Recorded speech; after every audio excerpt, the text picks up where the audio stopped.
Well, hello, folks. Welcome to Starbound. I keep wanting to call this game Star Control for some reason. There used to be an old game out called Star Control. Has nothing to do with this game, so I don't know why I want to call it that, but I've seen some people do some Let's Plays of this game, and some people are kind of having trouble with the game mechanics. It's a little bit different than a lot of the games out there. Or even similar games. They've changed a few things in it, which are confusing some people. So I thought I would just do kind of a 101 or an example of how some of the features work for people that don't want to read or don't want to particularly stumble through it and try to find out. You're going to start out on your ship, and basically it says, hey, your ship's run out of fuel, you're around this planet. Go to your ship's locker, which is this thing right here.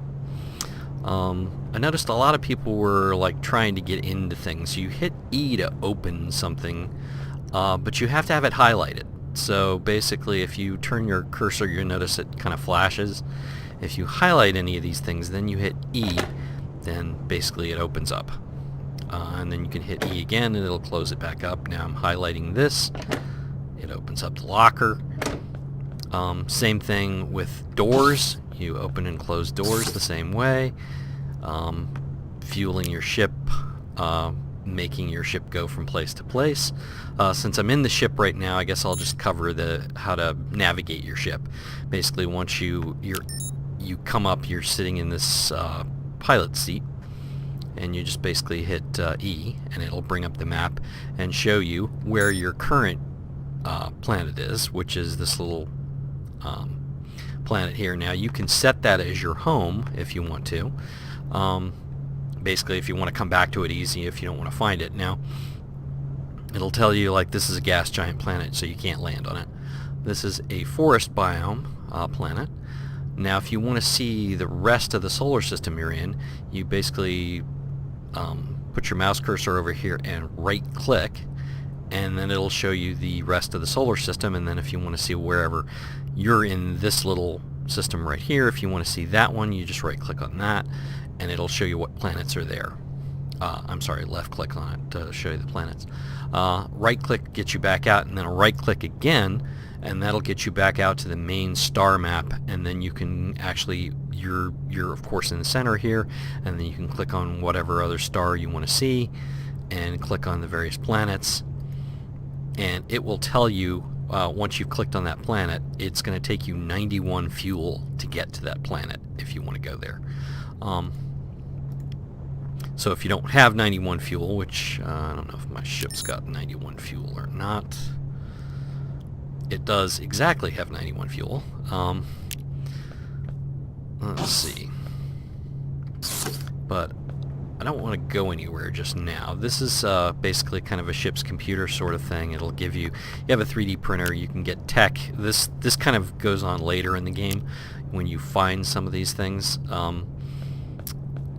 Now transporting down to the planet, you can actually do that from any place in your ship. But you will always transport to the same place on the planet. So where you can transport up to your ship from any place, but you'll always transport, when you transport down to the planet from your ship, you're always going to transport to the same place,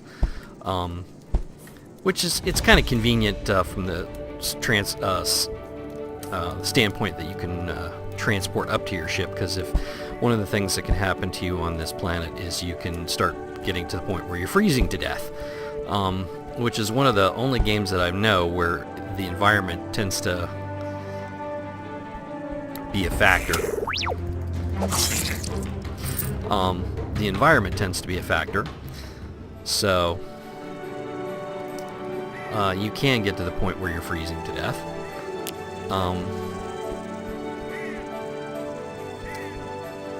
And you can, the easiest way to, of course, is to build a campfire, like this one right here. You've got things that you can craft in this. If you hit the wrench in the menu, those are things that you can craft just without a crafting table. So, you know, basic stuff. Then you can craft the wooden crafting table. And that gives you this thing right here, which then you can take, and if you click E on it while you're standing next to it, it'll tell you other things that you can craft. Okay, so I'm getting pretty hungry. Let's see what I've got to eat.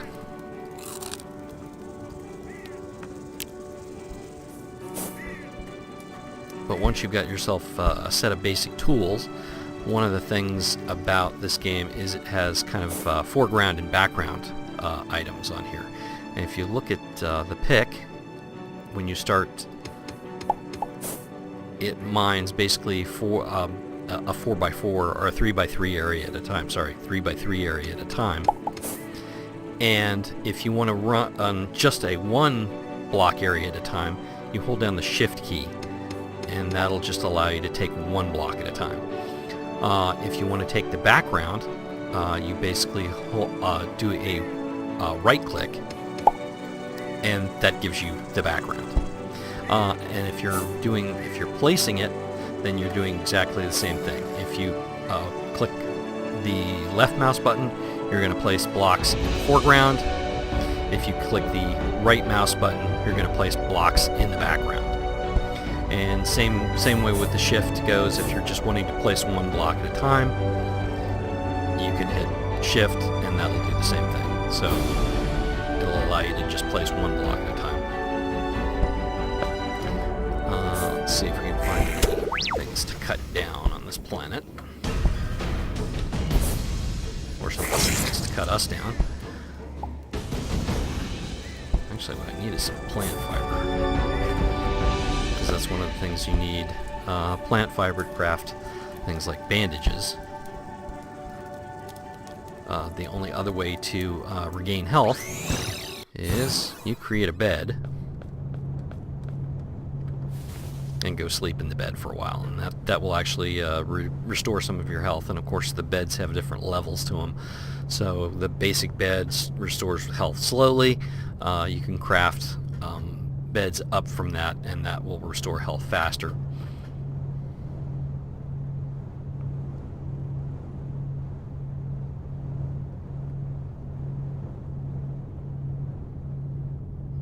I don't think I have any plant fibers or anything in my storage here.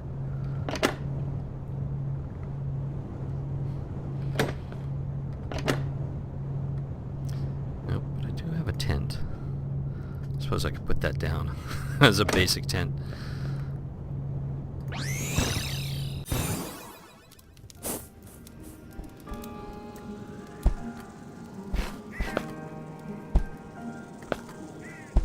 Let's see, is this guy friendly? He seems to be. These guys are definitely not friendly.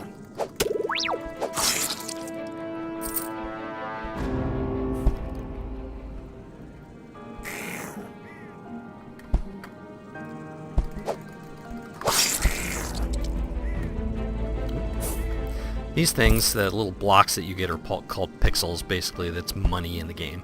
Now, one of the things I wanted to show you about trees when you cut them down is the tree is going to fall whatever direction you're facing. So if I'm facing this way as I cut down the tree, it's going to fall this way.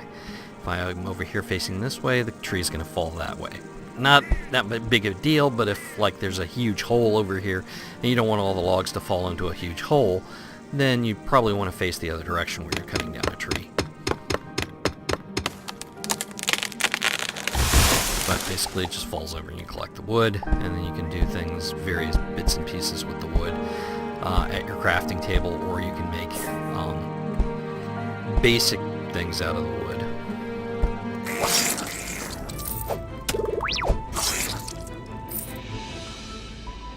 Dang, I wish I could find some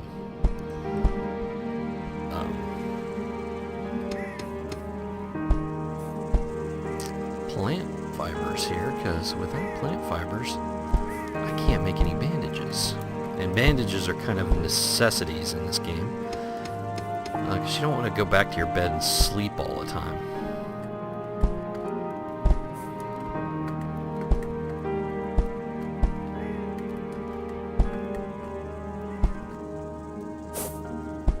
You will take fall damage, by the way. Whoa! Let's see those guys there.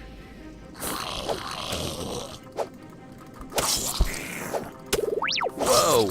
There are way too many of you guys right here. Okay. This is when it's really convenient to be able to go back up to your ship and just sleep in a bed for a little while. So I'll see you in a second when he's back up to health again.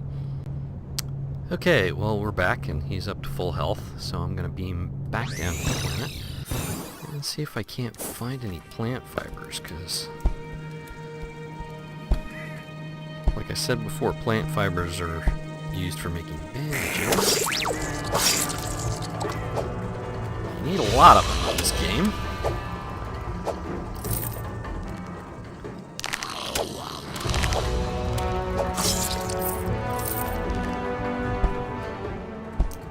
I think this is an arid planet, and I'm not sure if that affects the fact that I'm not finding a whole lot of plant fibers.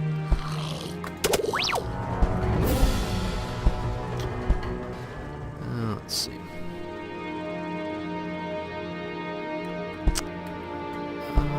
Another thing I wanted to cover too is if you look at the weapons up here in this, these guys are probably going to attack me while I'm trying to explain something. If you look, this is a two-handed weapon. So basically, if you put that and take and drag it over into your hotbar, into either the left and the right weapon slot, it's not going to really work because of the fact that it's two-handed. So basically, you're going to use both hands holding it. Same for the pickaxe, one-handed for the axe, two-handed for the matter manipulator and the bow and things like that. The flashlight's one-handed, but there are one-handed weapons in the game, and if you can find like two of them, you can actually use the weapons essentially by using the left and right mouse buttons by putting them in those different slots.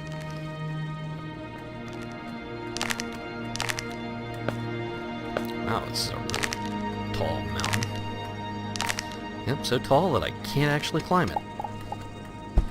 So we'll just make it kind of go away. This is all bone. Oh. Bone blocks.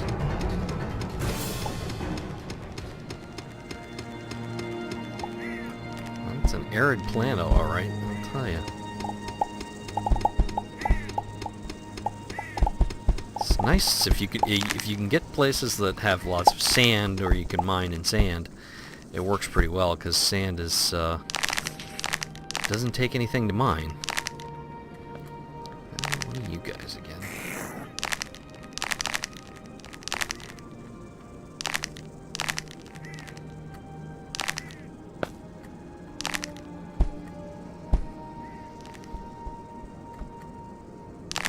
There are no plant fibers on this entire planet, it looks like.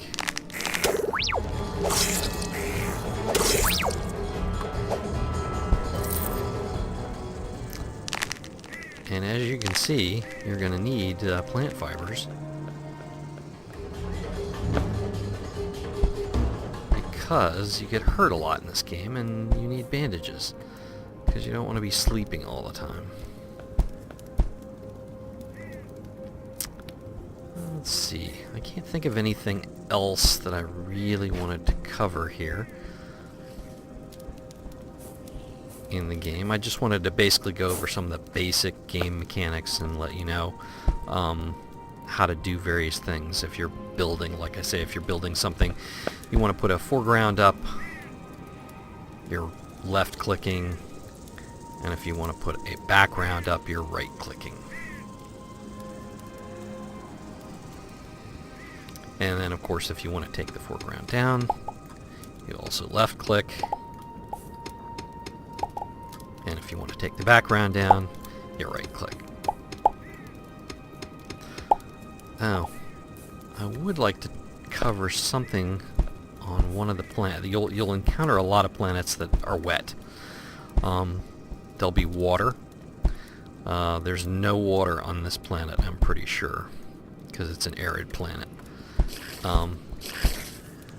But if you encounter water down in a cavern like this, you can actually go down and mine out the background.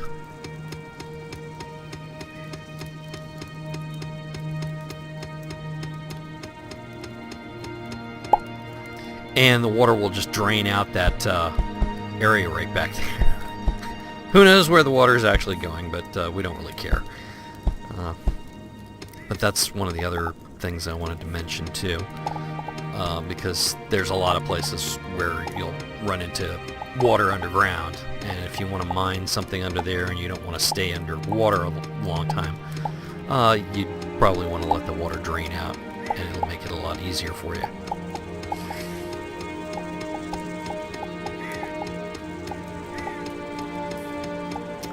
Well, I think that's all I really wanted to cover in this particular video. I just wanted to, like I said, cover some basic mechanics and make it a little easier for certain people if they can't figure out how to do certain things, to figure certain things out. So please leave a like if you liked it, and I will see you later.